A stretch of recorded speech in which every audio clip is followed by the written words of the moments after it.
След като Моисей уби египтянина, той избяга в пустинята и остана там цели 40 години. През тези 40 години той беше сам, без хора около себе си, само с овцете. Моисей живееше чрез молитва към Бога и премина през изпитанията на времето и обстоятелствата, докато вярата му в Бога стана истинска и дълбока. Един ден Бог призова Моисей да изведе израелтяните от Египет. Моисей се смяташе за слаб и неспособен, но Бог му каза: „Аз ще бъда с теб“. Под Божието водителство Моисей изведе израелтяните от Египет. По пътя, чрез вяра в Бога, той удари скалата и от нея потече жива вода.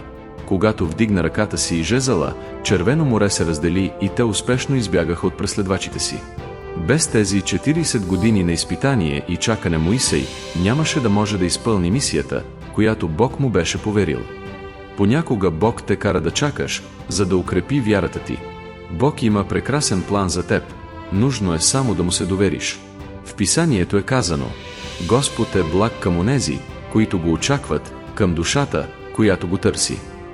Ако сега преминаваш през изпитание, както Бог водеше Моисей, така ще води и теб.